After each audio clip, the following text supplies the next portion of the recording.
क्या आपने कभी ऐसी जगह के बारे में सुना है जहां से लौटकर कोई जिंदा नहीं आया? आज मैं आपको लेकर चलता हूं एक ऐसी ही जगह, एक पुरानी हवेली जिसमें छुपी है एक खूनी कहानी। कहानी शुरू होती है एक छोटे से गांव से। गांव के कोने में एक हवेली थी।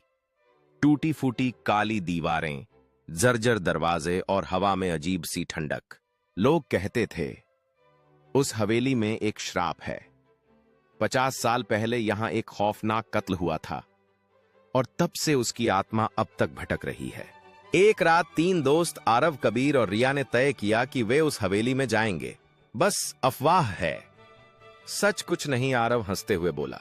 अंदर कदम रखते ही दरवाजा अपने आप बंद हो गया। रिया चीख पड़ी, ये हवा से हुआ होगा। लेकिन हवा में एक अजीब सी बदबू थी, जैसे सूखा हुआ खून दीवारों से चिपका हो। तीनों आगे बढ़े। दीवार पर पुराने खून के दाग थे। अचानक एक कमरे से आवाज आई, वापस जाओ वरना तुम भी यहीं रह जाओगे।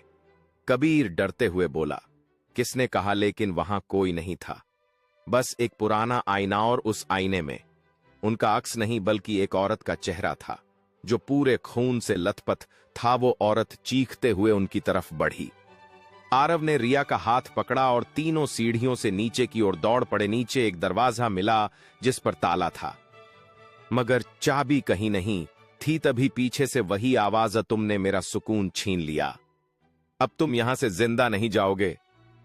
एक ठंडी सी हवा का झोंका आया, लाइट चली गई और अंधेरे में सिर्फ रिया की चीख सुनाई दी।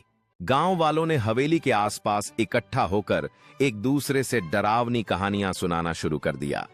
हवेली में छिपी उस आत्मा के बारे में बातें होने लगीं।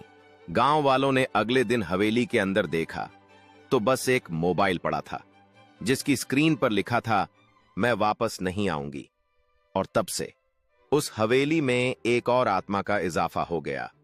दोस्तों, अगर इस कहानी ने आपको डरा दिया तो इस वीडियो को लाइक करें, अपने दोस्तों के साथ शेयर करें और ऐसी ही रोमांचक हॉरर कहानियां रोज सुनने के लिए स्मार्ट कहानी वर्ल्ड को सब्सक्राइब करें और बेल आइकन दबाना न भूलें, क्योंकि अगला शिकार शायद आप हों।